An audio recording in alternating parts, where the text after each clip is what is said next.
ایک دفعہ کا ذکر ہے کہ دو گہرے دوست جنگل میں ایک چٹان کے نیچے رہتے تھے۔ وہ ایک دوسرے سے مختلف تھے، ایک شیر اور دوسرا چیتا۔ ان کی دوستی اس وقت ہوئی تھی جب وہ بہت چھوٹے تھے اور ان کو ابھی شیر اور چیتے کے فرق کا علم نہ تھا، اس لیے ان کو اپنی دوستی کچھ انوکھی نہ لگتی تھی۔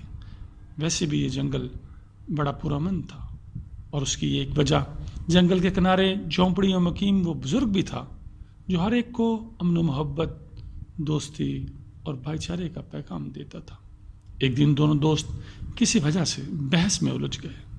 شیر نے کہا، ہر کوئی جانتا ہے سردی تب آتی ہے جب چاند گھٹنا شروع ہوتا ہے۔ چیتے نے کہا، تم نے یہ کہاں سے سن لیا؟ ہر کوئی جانتا ہے سردی تب آتی ہے جب چاند بڑھنا شروع ہوتا ہے۔ دلائل بڑھنے کے ساتھ ان کی آوازیں بلند ہوئیں تو ان کے لہجوں میں کرختگی آ گئی۔ بحث کسی نتیجے پر نہ پہنچ رہی تھی۔ اپنی دوستی کو خطرے میں دیکھ کر انہوں نے جنگل کنارے مقیم بزرگ سے رجوع کرنے کا فیصلہ کر لیا۔ بزرگ کے پاس پہنچ کر شیر اور چیتے نے احترام سے اپنا سر جھکایا اور اپنا مسئلہ پیش کر دیا۔ بزرگ نے کچھ دیر سوچا اور کہا، سردی چاند کے بڑھنے اور گھٹنے دونوں مراحل میں آ سکتی ہے۔ یہ ہوا ہے جو سردی لاتی ہے، خواہ وہ شمال، جنوب یا مشرق سے چلے۔ اس لیے ایک طرح سے آپ دونوں ہی ٹھیک ہو۔ آپ دونوں میں سے کوئی بھی جیتا اور ہارا نہیں ہے۔ سب سے اہم بات لڑائی جھگڑوں سے بچ کر مل جل کر زندگی گزارنا ہے۔ بہر صورت امن و محبت ہر لحاظ سے بہترین ہے۔ شیر اور چیتے نے بزرگ کا شکریہ ادا کیا۔